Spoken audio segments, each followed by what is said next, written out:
시청자 여러분 안녕하십니까? 출발 성공 투자 박민영입니다. 안녕하세요. 김수정입니다. 이제 어느덧 올해 증시가 3거래일밖에 남지 않았습니다. 네. 시간이 정말 빠른데요. 지금 이렇게 거래량도 한산하고 또 뚜렷한 이슈가 없는 상황에서 수급 이슈를 제외하고는 우리가 어떻게 보면서 대응할 만한 이렇다 할 이슈가 없어 더 어려운 시장이 아닌가라는 생각이 드는데요. 맞아요. 저희도 아이템 선정이 너무 어려웠잖아요. 네. 사실 이제 연말이고 또 많은 분들이 내년을 대비하는 움직임이 나오다 보니까 굳이 올해 어떤 대응을 하기보다는 조금 미루는 성향이 나오고 있습니다. 그래서 좀 잠잠하기도 하고 반대로 악재에 더 민감하게 반응이 나올 수도 있거든요. 어떤 이슈들 나오고 있는지 또 내년을 위해서 무슨 내용들을 들여다봐야 되는지 저희도 남은 시간은 거기에 좀 주력하도록 하겠습니다. 자, 시장 이슈들 확인해 보도록 할게요. 밤사이 뉴욕장은 휴장이었고요. 그래서 글로벌 증시가 올 한 해 어땠더라를 좀 살펴봤습니다. 굳이 무 자르듯이 상반기, 하반기 이슈를 딱 나눌 순 없습니다만 조금은 더 힘을 실을 만한 내용들. 상반기에는 인플레와 긴축, 그 가운데 국채금리 급등, 장단기 금리 차 역전, 러우 전쟁, 중국의 제로 코로나, 이 이슈가 좀 더 지배적이었다면요. 하반기 와서는 공급망 불안이 완화되고 인플레가 살짝 좀 잡혀가고 있는데 문제는 경기 침체다라는 이야기로 초점이 맞췄습니다. 그리고 중국의 제로 코로나가 위드 코로나로 바뀌어가는 그 혼란의 현장을 최근에 겪고 있죠. 자, 이런 여러 이슈들을 우리가 마주했던 정말 말 그대로 다사다난했던 올해입니다. 특히나 국제금리가 올라가고 기술주 중심의 부진 등이 많이 나타났죠. 그러다 보니까 IT 비중이 높은 국가들의 증시 하락률이 더 컸습니다. 나스닥 대표적이고요. 코스피도 마찬가지고요. 중국에서는 심천지수, 대만 각권지수도 마찬가지입니다. 반면에 증시 내에서 에너지 비중이 높은 국가들은 되려 선전하는 흐름이 있었는데요. 영국, 브라질, 인도네시아 등이 그에 속합니다. 전체적인 증시이고요. 조만간 남은 시간 동안 올 한 해 증시 결산은 따로 한번 준비를 해보도록 하겠습니다. 종목으로 살짝 볼까요? 미국 종목들입니다. 1년의 상승률을 계산을 해봤더니 테슬라는 65% 빠져 있고요. 자동차 쪽도 GM-포드 40% 이상씩 밀려나 있습니다. 공급망 불안감에 판매에 대한 우려가 있었다면 공급망이 조금 풀리고 있는데 이번엔 소비 침체에 대한 우려감을 막고 있는 게 바로 자동차 쪽이 될 것 같아요. 하반기 들어서 전기차 섹터 자체에 대한 우려도 나타났고요. 그 밖에 아마존, 마이크론, 엔비디아, 인텔, 마이크로소프트 등의 종목들 올 한 해 50% 빠지는 건 예상이 또 아닌 흐름 나왔습니다. 소프트웨어 쪽인 인투이트나 세일즈포스 역시나 큰 폭의 하락을 보였죠. 자, 반면에 정말 선전한 쪽은 에너지였습니다. 가장 강하게 올라간 섹터가 가스와 정유 쪽이었는데요. 엑슨모빌 보시죠. 78%. 와, 이거 보면서 깜짝 놀랐고요. 코노코필리스 70%, 옥시덴탈은 올해 121%, 올해가 아니고 1년 상승률입니다. 엄청난 강세를 나타냈죠. 마라톤오일, 슐럼버거 등의 종목들도 급등이었습니다. 명확하게 에너지가 한판승을 이뤄낸 한 해였다. 이렇게 정리할 수 있을 것 같아요. 자, 1년에 대해서 좀 짧게 복기를 해봤고요. 그러다 보니까 앞으로 경기 침체 이슈가 지금 가장 큰 화두라는데 경기 침체가 오느냐 이거 가지고 말이 참 많습니다. 일각에서는 이미 왔다 혹은 올 거다라는 이야기가 오가고 있죠. 그런데 몇 가지 의문을 KB증권에서 제시했습니다. 경기 침체를 검색했던 빈도로 본다면 6월과 7월에 엄청났다. 그러면 이미 시장엔 다들 경기 침체인 걸 안 채로 경기 침체를 맞이한 거냐라는 첫 번째 의문을 제시했고요. 또 하나 경기 침체라고 하기에는 미국의 GDP 성장률이 올해 1분기부터 계속 조금씩 나아지고 있는데 라고 말했습니다. 1분기는 예상보다 큰 폭으로 안 좋았고 2분기는 예상보다 조금 안 좋았고 3분기는 예상보다 좋았다. 그리고 4분기도 좋을 걸로 보인다라는 거죠. 이렇게 GDP 성장률이 올라오는 경기 침체가 납득이 되지 않는다라는 내용이었고요. 경기 침체를 내다보는 각종 데이터들을 봤을 때 편차가 너무 심하다라는 것도 의문을 제기했습니다. 컨퍼런스 보드 기준으로 경기 침체 확률을 본다면 100%입니다. 그런데 스무스 기준으로 경기 침체 확률을 본다면 0%인 거죠. 0%와 100%이 정도 편차가 났던 적이 없기 때문에 정말 경기 침체에 대해서는 왈가왈부 말이 많을 수밖에 없다라는 겁니다. KB증권에서는 이미 경기 침체라면을 가정을 했습니다. 경기 침체가 아닌데 약세장을 띄었던 그런 시기를 보면 1966년도를 대표적으로 꼽는다고 해요. 우선 전미경제학회가 공식적으로 경기 침체입니다라고 발표하는 입장입니다. 이 전미경제학회는 경기 침체를 고려할 때 GDP와 고용을 보는데 지금 경기 침체라고 발표하지 않는 이유가 바로 고용이 탄탄하기 때문인 거죠. 과거 1966년도에 물가가 올라가고 스태그플레이션 초기 진입을 바라보던 그 시점에도 다른 데이터가 다 부러지는데 오히려 고용 데이터가 탄탄했다라는 겁니다. 그래서 그때 S&P 500이 20% 이상씩 빠져도 경기 침체라고 말하지 않았다고요. 지금도 아마 그럴 수 있다라고 내다봅니다. 그래서 KB증권에서는 이미 경기 침체가 60% 정도 진행됐다라고 표현을 했고요. 조정을 이용해서 매수 전략을 지금 미리 준비하자라고 말했습니다. 그리고 어느 정도 주도주가 나오기 전까지는 박스권 트레이딩 전략을 권하고 있었고요. 소재나 산업재, 반도체, 이평선까지 조정을 받을 경우에 매수하자라는 의견이었고요. 역발상으로 지금 많이 바닥권에 있는 종목을 사서 박스권 상단에서 파는 전략을 취하자라며 삼성바이오로직스, 셀트리온, 삼성엔지니어링, 현대건설, LG 디스플레이, 덕산네오룩스, 한마디로 바이오와 건설과 디스플레이 쪽 많이 조정받은 종목들을 언급하고 있습니다. 만약에 공감하신다면 이런 전략도 참고해 보시길 바라겠고요. 자, 신한금투에서도 전략적인 고민을 내놨습니다. 언제쯤 한국 주식이 미국을 이길 것인가? 내년도에 한국이 나아지려면 조건이 필요한데 약달러와 경기 개선 그리고 제조업 중심의 설비 투자가 는다라는 겁니다. 아마도 내년은 한국이 더 우세할 수 있다라는 가능성을 얘기하고 있고요. 내년은 비중 확대 한국 주식에 대해서 긍정의 의견을 내놓기도 했습니다. 살짝만 보고 간 거고요.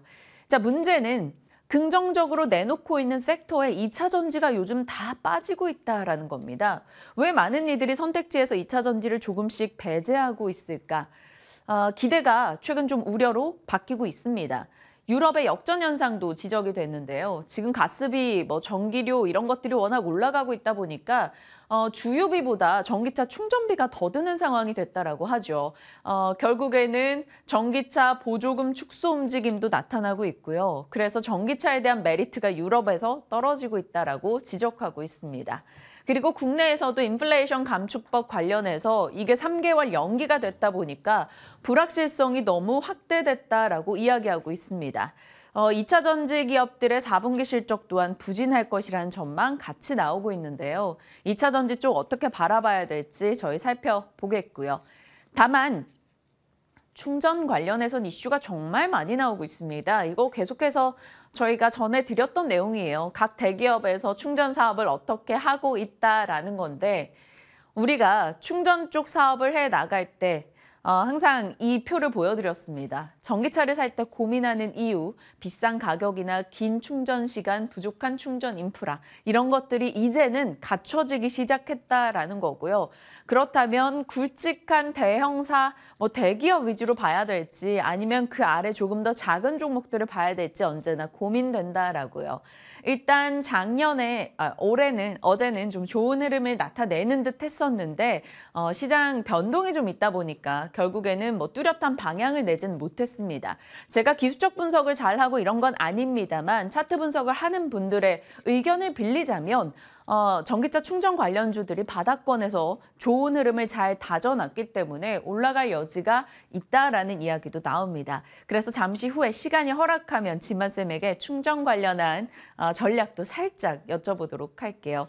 자, 오늘 짤막하게 볼 이슈들입니다. 베이징 감염자가 폭증하면서 팍스로비드 처방이 늘 것이다라는 기대감. 어제 시간회에서 일부 종목들 급등 나왔고요. 중국이 문을 열기 시작했죠. 1월부터 해외 입국자 시설 격리도 없고 PCR 검사도 없다라고 합니다. 그리고 명절에 호텔 예약이 805% 폭발을 했다고 하네요. 여행, 항공, 화장품 쪽 체크하시고요. 중국 대한항공과 아시아나 합병을 승인했다라고 하니까 관련주들 시세 확인하시죠. 그 밖에는 로봇 이슈는 계속 나오니까요. 사람 없이 오가는 실외 주행 로봇이 등장하고 로봇 규제 완화 기대감이 늘고 있습니다. 로보로보 등이 어제 시간외에서 좀 올라가기도 했는데 로봇주 체크하시길 바랄게요. 자, 이슈 들어가면 저는 짤막하게 임플란트 잠시 후에 보려고요. 네, 어제 임플란트 관련주들이 굉장히 또 강한 시세를 형성했었는데요. 잠시 후에 체크해 보도록 하겠습니다. 저는 STX 중공업 관련한 이슈가 어제 나와서 이 부분 좀 정리해 봤습니다. 네. 확인해 보겠습니다.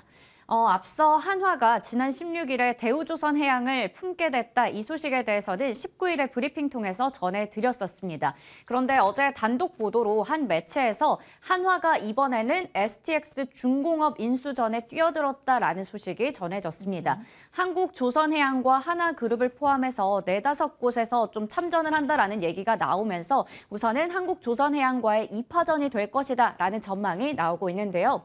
이달 중순에 예비 입찰에 참여를 했고 이제 실사가 진행되고 있는 상황인데 실사가 끝나면 내년 2월 중순쯤에는 우선 협상 대상자가 선정된다고 합니다. 내년 1분기에는 주식 매매 계약의 체결에 마무리 계획이 예정되어 있고요. 인수 대상은 지금 파인트리 파트너스가 보유하고 있는 STX 중공업의 지분 47.81% 정도가 되고 지분 인수 금액은 1,000억 원대 초반으로 나와 있는 상황입니다. 제가 앞서 19일에 브리핑 통해서 전해드렸던 부분입니다. 21년이라는 긴 시간 끝에서 이 대우조선해양이 드디어 새로운 주인 한화그룹을 만나게 됐다라는 소식 전해드려서 한 번 더 체크해 보시면 좋을 것 같고요. 이번에 만약에 이 한화그룹에서 STX 중공업을 품게 된다면 어떻게 될지 확인해 보도록 하겠습니다. 이 대우조선과의 시너지가 열릴 예정인데요. 다음 페이지 한번 넘겨보겠습니다. 대우조선해양과의 시너지가 기대가 됩니다. 선박에서 엔진까지 수직 계열화가 기대된다라는 부분인데요.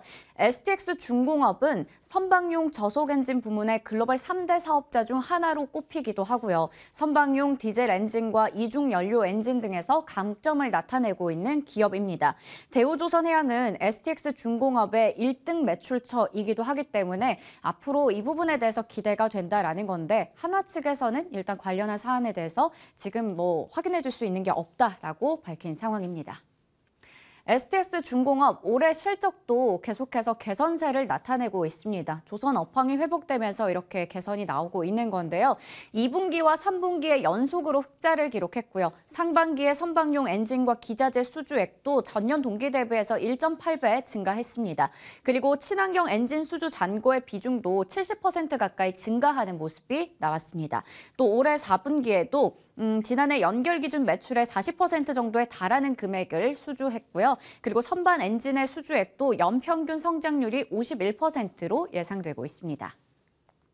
STX 중공업은 어제 이렇게 M&A에 대한 기대감과 또 유상증자 결정 소식에 정규장에서도 7% 정도 올랐었는데요. 어제 그룹주가 다 같이 시간외에서 강세를 보였습니다. 특히 STX 중공업은 시간외에서 추가적으로 상한가로 마감을 짓기도 했습니다. 일단 단독 보도긴 하지만 앞으로 기대되는 부분도 많은 만큼 잠시 후에 한화그룹 그리고 STX 그룹주 중공업까지 투자 전략 세워보도록 하겠습니다. 네, STX 그룹주들 시간의 흐름도 있었던 만큼 오늘 장중 영향 보겠고요.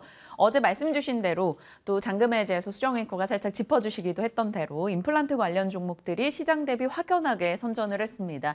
레이 같은 경우도 얼마 전 저희 공략주로 나왔던 종목인데 6% 이상 올랐고요. 오스템 임플란트, 바탈, 덴티움 등의 종목이 강했죠. 오스템 임플란트와 덴티움 같은 경우는 중국 시장에서 점유율 1, 2위를 갖고 있는 업체들입니다. 덴탈 쪽이 지금 왜 더 힘을 받을까요? 계속해서 우린 덴탈 쪽 보면 수출 데이터를 확인하는데 언제나 그 중국향 수출에 더 목을 메고 있습니다. 왜 더 이렇게 중국을 하는 것일까? 중국의 전국 치과 수가 8만 3천 개 정도라고 합니다. 전체 인구가 14억 명인데 그 정도밖에 되지 않는다라고 하고요. 그중에서도 임플란트가 가능한 치과 비중은 크게 봐도 30%밖에 되지 않는다라고 해요. 그러다 보니까 임플란트 중국은 정말 앞으로 엄청난 먹거리 시장이 될 수 있겠죠. 그래서 중국을 하는데 올 한 해는 중국의 이 VBP라는 게 상당한 이슈가 됐습니다. 명확히 보면 중국 정부가 낮은 가격의 의약품을 대량 구매해서 입찰을 받은 대상에게 그래도 물량을 좀 몰아주는 것을 뜻합니다. 쉽게 보면요. 이 이슈가 결국에는 중국 정부가 가격을 후려쳐서 국내 임플란트에겐 좋지 않을 거야 라는 이야기가 작용이 됐었고요. 그때 오스템 임플란트가 9월부터 이렇게 빠졌던 이유이기도 했습니다. 하지만 다시금 수출 데이터 등에 힘입어서 최근엔 이 VBP가 오히려 호재가 될 수 있다라는 시각도 등장을 했고요. 거기에 어제 최종적으로 VBP 2호 공시가 나오면서 입찰 가격이나 수량 등이 결정이 됐습니다.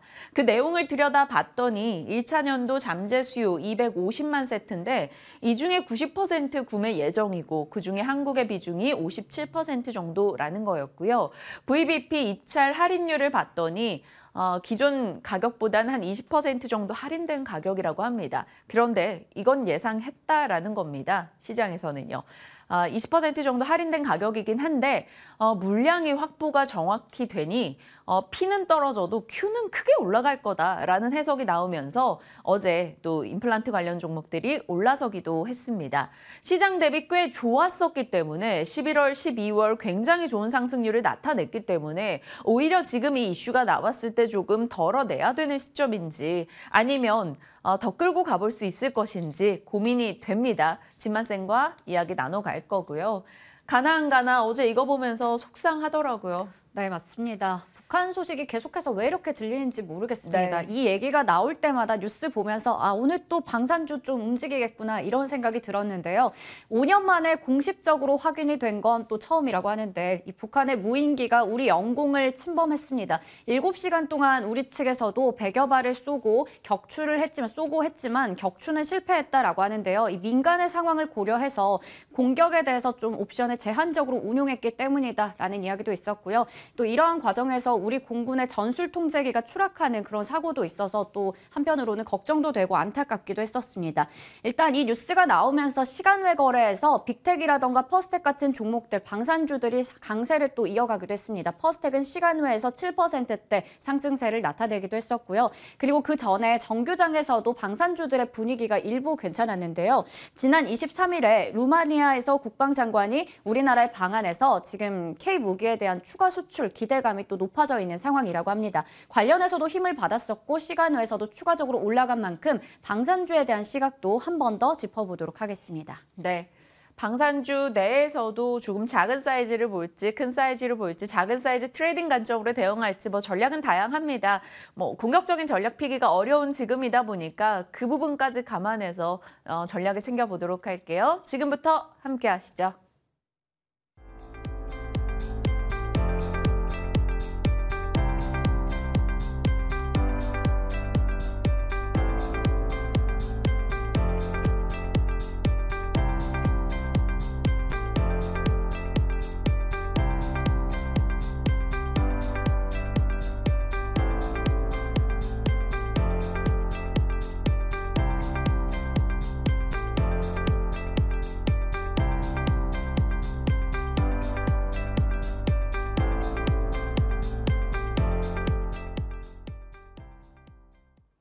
시장에 대한 코멘트 나눠보고요. 또 내년도를 준비하는 전략까지 챙겨보겠습니다. 진만쌤과 함께합니다. 어서 오세요. 네, 안녕하세요. 네, 예상했었습니다만 어제 또 개인들의 매도가 상당히 거세게 나왔습니다. 현선물 포함해서 그 부분에서 오늘까지 어느 정도 변동이 예상이 되는데 많은 이들이 오늘 변동이 나와서 빠진다면 사겠다라는 시각도 갖고 있어서 그런 전략 어떻게 판단하세요? 네, 오늘 안 빠질 것 같습니다. 그래요? 이제 기관의 매수세가 굉장히 좀 두텁게 나타나고 있는데 사실 좀 얄밉긴 합니다. 이제 기관들은 지금 손해 보일 자리가 전혀 아닌데 거기 추가적으로 배당에 대한 어느 정도 이제 베니핏이 있기 때문에 좀 이제 한국 시장에서 좀 많이 좀 사주고 있는데 올해 유난히 그런 모습들을 많이 보여주고 있는 것 같습니다. 이제 기관은 싸게 살 생각은 전혀 없다. 아니 비싸게 살 생각은 전혀 없어서 기관의 매수세가 그리 이제 지수의 이제 좀 상승을 보여주는 그런 모습은 보여주지 않고 있고요. 바닥을 다져준다 정도로만 좀 체크가 되고 있는 것 같고 사실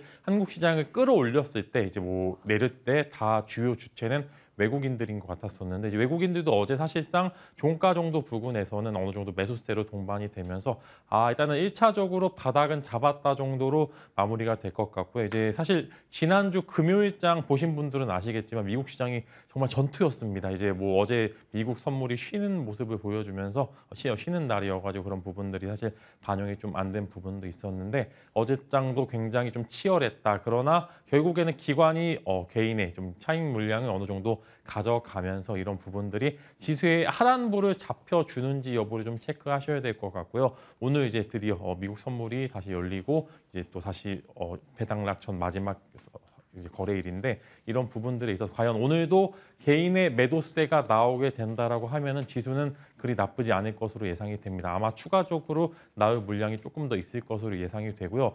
좀 얄미운 거는 기관이 매수해 주니까 외국인들은 또 현물이 아니라도 선물로 좀 이제 수익을 보고 있는 구조가 계속적으로 이어지기 때문에 개인들 입장에서 좀 얄밉긴 하지만 그래도 지수 바닥권은 잡기 때문에 어느 정도 지수 추종 종목들도 매수 회복이 굉장히 좋은 구간이긴 하고요. 사실 지수 추종이라면 반도체 2차 전지? 네, 아무래도 반도체 2차 전지 쪽이 되겠죠. 그래도 바닥권에서 매수하기 좋은데 사실 지금이 거의 낭떠러지 끝자락에서 매수 구간이기 때문에 그래도 손해볼 자리는 아니라서 매수하기는 적기다. 그래서 개인이 매도할 때 오히려 나는 매수를 한다라고 하면 오히려 역방향으로 해서 좀 수익을 보실 수 있는 구조가 있기 때문에 오늘 만약에 큰 폭의 하락이 나타나지 않는다라고 하면 적어도 배당락까지 노려보면서 추가적으로 상승 랠리는 이어질 수 있을 것 같다. 다만 이제 그 시세의 끝이 굉장히 짧을 수도 있으니까 너무 욕심보다는 어느 정도 수익권에서는 한 3% 정도 내에서 이제 매도를 하면서 지금은 좋은 종목 찾기보다는 네. 제가 말씀드렸죠. 생존이 우선이다. 언제까지 내년 초까지 즉 이제 1월 한 3일 정도까지는 수익을 극대화하는 전략보다는 시장 내에서 이제 살아남고 이제 시장 수익률 대비해서만 우수한다라면은 그 정도로만 만족하는 그런 연말이 되시면 좋을 것 같습니다. 앞서 KB증권의 뷰와 조금 일맥상통하기도 해요. KB증권에서도 일단 내년을 위해서 매수 준비는 하되 그 전까지는 트레이딩 관점에서 박스권 전략을 계속해서 유지하자라고 의견을 줬었거든요. 그런데 KB증권은 뭐 반도체나 소재, 산업재 쪽 혹은 완전 낙폭 과대 쪽 이렇게만 좀 짧은 수익 얘기를 했는데 2차 전지요. 쌤은 2차 전지 어떻게 생각하세요? 뭐 단기적 관점은 이미 말씀 주셨으니까 장기로 봤을 때 지금 뭐 내년 뭐 상반기 하반기 흐름을 봤을 때는요. 네, 사실 내년에 지수가 어떻게 될지는 저도 이제 예측을 좀 하기 좀 어려운 부분들이 있는데 일단 2차 전지 쪽 만약에 지수가 괜찮다라고 하면 2차 전지 여전히 박스권 하단에서 매수, 그다음에 상단에서 매도 이런 관점으로 잡고 있고 사실 여기서 더 큰 성장을 갖는 종목들은 아마 새로 이제 편입되는 종목들 있죠. 이제 신규 사업 진출로 인해서 정말로 급등하는 종목들을 제외하고는 현재 뭐 에코프로비엠이나 LNF 같은 대형주들 위주로 보시게 될 경우에는 아마 상단은 굉장히 제한적으로 네. 될 것 같습니다. 아마 여기서 이들이 더 올라가려면 아마 지수에 새로운 자금이 투입이 돼야 될 텐데 이제 그 부분들은 소실 이제 좀 제한이 되는 부분들이 있어서 아마 상방도 하방도 제한이 된다. 언제까지 지수가 이제 이 레벨을 유지를 해준다라고 하면은 이렇게 말씀을 드리겠고 지금 이제 프로비엠이나 LNF 같은 경우에는 굉장히 하단부에 지금 머물러 있는데 의외로 또 하단부에서는 탄력성이 굉장히 강합니다. 그래서 엄청 큰 욕심보다는 이제 10% 내외의 상승 랠리 정도는 이어갈 수 있다. 이렇게 코멘트 드리겠습니다. 한 번의 전성기를 누렸고 네. 다시 전성기를 맞이하기에는 또 다른 요건들이 좀 있어야 되니 그 전까지는 중타 정도 생각하며 조금 욕심을 줄여가자 이렇게 주신 거예요. 앞서 제가 충전 쪽도 질문 드린다 그랬는데 충전주는 어떻게 보세요? 요즘 뉴스가 많아요. 네, 저는 굉장히 잘 찝어주신 것 같아요. 이제 기존의 먹거리보다는 새로운 먹거리를 한번 보셔야 되는 것 같고요. 이제는 아무래도 전기차 수요가 여기서 폭증하기에는 살짝 애매한 구간이 있습니다. 그래서 성장세를 보여줄지는 의문이지만 그래도 성장세가 보이는 게 확 보이는 섹터가 아무래도 충전소 쪽이라고 좀 말씀을 드리겠고요. 아마 이제 아까 이어서 말씀을 드린 뭐 전기차 판매량이 여기 정말로 드라마틱하게 늘지는 않을 것 같아요. 지금 테슬라도 보시면은 굉장히 둔화되는 네. 모습이 보여지고 있는데 이거는 이제 그때 가서 대응을 하셔야 되는 거고요. 그게 아니라고 하면은 전기차 충전소 충분히 가능성이 있고 새로운 산업에 이제 시선을 좀 돌릴 필요가 있는데 사실 보시면 충전소 관련주들도 굉장히 상승세가 단발적으로 나오는데 네. 이제 박스권을 못 뚫는 모습을 계속 보여줍니다. 아무래도 지수 레벨 거기다 추가적으로 전기차 관련돼서 종속이 되다 보니까 전기차 수요가 주는데 전기차 충전소가 늘 수 있어 이런 이제 시장의 관점으로 보시게 된다라고 안 좋지만 그래도 저는 이제 시장은 매번 새로운 먹거리를 찾게 되는 거고요. 충분히 가능성이 있기 때문에 혹은 보유하고 계신 분들께서는 너무 걱정하지 마시고요. 좋은 바닥권 혹은 이제 조금 횡보가 이루어지게 될 경우에는 추가 매수 타이밍 잘 보시게 된다라고 하면 네. 내년에 좋은 모습을 보여줄 것으로 생각하고 있습니다. 지금 시장에서는 어제 롯데정보통신이나 신세계 INC와 같은 SI 업체 쪽이 먼저 관심을 받았고요. 뭐 휴맥스 쪽이나 아모센스 이런 쪽도 관심을 두자라는 의견 나오니까요. 체크하시길 바랍니다. 다음 이슈입니다. 단독이긴 합니다만 한화 측에서 STX 중공업 인수 얘기가 나왔습니다. 이 부분에 대해서 시간외는 반응을 좀 보여줬거든요. 어떻게 해석하고 계세요? 저는 충분히 가능성이 있다고 봅니다. 사실 무리한 가격대도 아니고요. 하나가 돈도 워낙 현금 보유력이 많은 상황에서 이제 지금 승계 작업이 좀 이루어지고 있다 보니까 새로운 하나에 대해서 모습을 보여줄 필요가 있습니다. 그래서 이제 뭐 김동관 부사장 이제 해서 굉장히 좀 좋은 모습을 보여주고 있는데 충분히 가능성 있는 이야기입니다. 어차피 STX 중공업은 매각 대차가 계속적으로 진행되고 있는 상황에서 이제 매번 보면은 이제 피인수자죠. 이제 STX 중공업 혹은 STX 그룹 주가 올라가는 모습을 많이 보여주고 있고요. 이제 단독 보도 제가 기사를 상세하게 봤는데 꽤나 이제 기사 내용이 좀 정확하기도 하고 어느 정도 이제 일리가 있는 단어기도 합니다. 그래서 단독이라서 사실 사실무근에 대한 그런 여러 가지 액션들은 좀 걱정해야 될 부분은 있습니다. 사실 시장에서 요즘 워낙 이런 곳에 많이 속은 그런 부분들도 있기 때문에 주의해야 되는 것은 맞지만 일단은 단기적으로 시세는 나올 것 같다. 틀린 말은 아닐 수도 있고 충분히 인수에 대해서 목적도 그다음에 금액도 적정한 구간이 있기 때문에 어느 정도 굉장히 시너지가 잘 이루어질 것 같다라고 말씀을 드리겠고 그렇지만 일단은 오늘 자체는 매도 관점으로 좀 보면 좋을 거고 이미 기사가 나왔죠. 소문에 사서 기사에 팔라. 워낙 이제 유명한 기사이기도 하지만 그래도 기사가 나왔기 때문에 오늘 단기적으로는 시장이 괜찮다라고 하면은 굉장히 좋은 모습을 보여주고 있고 지금 박스권 안에서 돌파 나오기 딱 직전인데 전화하면은 지금 단기적으로 보유하고 계신 분들은 매도 포지션으로 잡아 보시는 게 지금은 생존이기 때문에 말이죠. 그래서 저는 매도 포지션 잡으시길 좀 말씀을 드리겠습니다. 알겠습니다. 다음으로 가겠습니다. 임플란트요. 11월 달에 임플란트 주식 사놨으면 사실 시장 대비 걱정이 없었겠다라는 생각이 들 만큼 오스템 임플란트 특히나 좋은 흐름 나타냈거든요. 조금 마지막 이제 2달 힘을 냈으니까 이제 말씀 주신 대로 욕심을 살짝 버리고 이익을 챙겨야 될지 아니면 더 끌고 갈지 고민이에요. 네, 저는 더 끌고 가셔도 될 것 같습니다. 요건 네. 욕심을 좀 내요? 네, 욕심을 좀 더 내셔도 되는 것 같은데 내년도에 만약에 어떤 섹터가 오르게 될 건가라고 이제 어느 정도 많은 분들도 분석을 하시면 헬스케어 쪽이 많이 성장할 것으로 예상이 돼요. 사실 임플란트 같은 경우 사실 헬스케어 쪽으로 분류를 하는 게 맞는 것 같아요. 사실 필수죠. 어쩔 수 없이 해야 되는 부분들도 있기 때문에 내년도에 혹여나 밀린다고 하더라도 계속적으로 보유해도 되는 구간이 맞는 거고요. 이제 외형적으로 계속적으로 성장하는 해도 불구하고 저는 오히려 덜 올랐다라고 좀 생각이 됩니다. 이제 그들이 갖고 있는 모멘텀 자체는 훨씬 더 높고 점유율 자체가 굉장히 매력적인 구간이기 때문에 매출이 지속적으로 발송될 수밖에 없는 구간입니다. 그래서 사실 독과점 이야기가 나올 정도로 이제 해외 시장 혹은 국내 시장도 꽉 잡은 종목들이 많아서 저는 조금 더 긍정의 시각을 말씀을 드리고 제가 네. 이제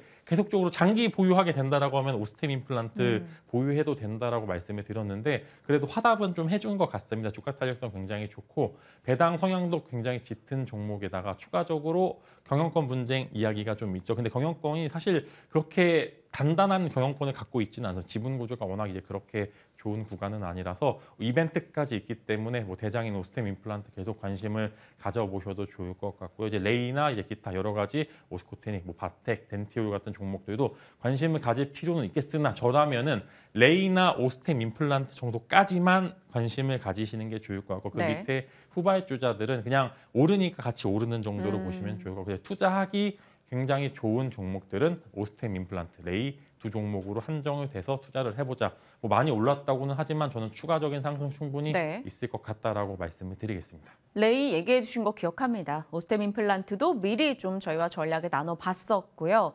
오스템 임플란트는 참 연초에 횡령 있다가 거래 정지됐다가 거래 재개됐다 급등 급락 급등 난립니다. 올해 내년 어떨지 또 기대해 보겠습니다. 자, 저희 진만스픽 가기 전에 쌤과 일부 종목들 AS가 좀 필요할 것 같아요.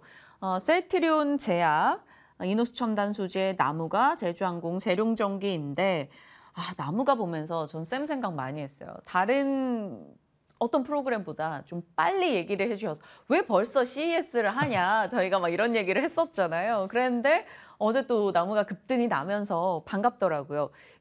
욕심 좀 줄여야 되는 시기니까 뭐 팔고 가요? 아니면 어떻게 해요? 더 끌어요? 네, 지금은 일단 1차적으로는 분할 매도 시기가 온 것 같습니다. 이제 이전 직전 고점을 회복을 했고 사실 이제 지금은 물려 계신 분들이 없은 종목이죠. 사실상 이제 꼭다리에서 잡은 분들을 제외하고는 물려 계신 분들이 없는데 나무가 매수하신 분들 정말 축하드리고요. 이제 관련해서 XR AR 기기 계속 말씀을 드렸습니다. 내년에 혹은 CES 2023에서는 분명히 관련주들의 흐름이 좋을 거다. 이제 이렇게 말씀을 드렸고요. 나무거가 의외로 계속 뉴프렉스한테 지는 모습을 계속 보여주었는데 어제는 또 한 번 이긴 것 같습니다. 그렇지만 일단은 고점이기 때문에 계속적으로 분할 매도 하셔도 좋을 것 같고요. 이제는 뉴프렉스 쪽으로 사실 관심을 가져보시는 게 좋을 것 같은 게 사실 정말로 직접적인 수혜를 본다라고 하면은 뉴프렉스가 조금 더 손을 들어줄 수 있기 때문에 일단 1차적인 시세가 나온 나무가 그래서 이제 나무가를 매도하고 나는 또 뭘 사고 싶지라고 하시는 분들은 뉴프렉스 쪽으로 또 관심을 가져보시면 충분히 시장 대비해서 우수한 수익률을 거두실 수 있을 것 같습니다. 그래서 네. 이렇게 좀 단기 분할 매도 관점이다 말씀을 드리겠습니다. 네, 알겠습니다. 그리고 또 하나 궁금한 게 제주항공이에요. 제주항공, 뭐 제주은행 해갖고 앞에 제주 붙은 애들이 난리다. 뭐 시장에서 이렇게 표현을 하기도 했었고 이제 다음은 제주반도체냐 뭐 이런 말까지 나왔어요. 그만큼 좀 종목 변동이 컸었던 그건데 제주항공에 대해서는 뷰 어떻게 가져가세요? 네, 제주항공은 조금 더 끌고 가자 끌고 이렇게 갈까요? 말씀을 드리겠습니다. 아무래도 내년 초까지 해서 일단 실적 비수기에서 성수기로 실적 성수기로 넘어가는 관점에서 흑자 전환에 대한 기대 이런 거는 충분히 관심을 가지고 제가 계속 강조드리죠. 흑자 이제 적자에서 흑자로 전환되고 이게 유지가 될 때가 주가 탄력성이 가장 많이 나타내는 시점이기 때문에 추가적인 시세 충분히 나올 수 있기 때문에 아까 나무가는 분할 매도, 제주항공은 조금 더 끌고 가자. 언제까지 한 15% 정도 상승까지는 추가적으로 나타날 수 있을 것 같다라는 말씀으로 정리해드리도록 하겠습니다. 저희 방송으로 또 이렇게 얘기도 하지만 따로 이제 호흡하는 그 시청자분들과 소통하시는 공간에서는 계속해서 실시간 사인을 주시는 거죠, 매수 매도에 대한. 네, 이제 충분히 이제 그 안에서 이제 편하게 매수하시고 매도할 수 있게 사인도 다 드리고 있고요. 이제 여러 가지 매체를 통해서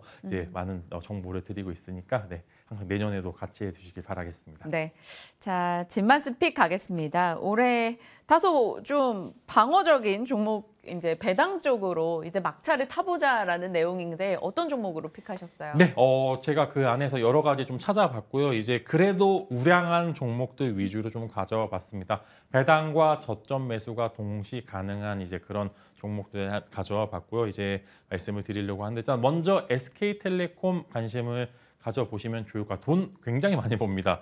이제 유난히 이제 통신사들 돈 많이 버는데 돈을 많이 안 쓴다고 이야기를 많이 하는데 그래도 이제 전년도 비해서 이제 아마 배당률은 좀 줄겠죠. 아무래도 주가가 많이 빠졌기 때문에 배당률은 좀 조절이 좀 있겠지만 직전 연도 대비해서 13% 이상이 나오기 때문에 거기다 추가적으로 저점 매수 혹은 추가적으로 이제 시세까지 가능하니까 두 가지 가능한 이제 종목들 SK텔레콤, LX세미코, 포스코홀딩스 세 종목 가져와 보고 각각 굉장히 매력도가 있습니다. 다만 순수하게 배당의 목적만 있는 종목들을 제외하고 추가적인 주가 상승이 가능한 종목들로만 뽑아왔기 때문에 네. 이제 관심 가져보시면 좋을 것 같고요. 저 셋 중에 뭐가 제일 좋으세요?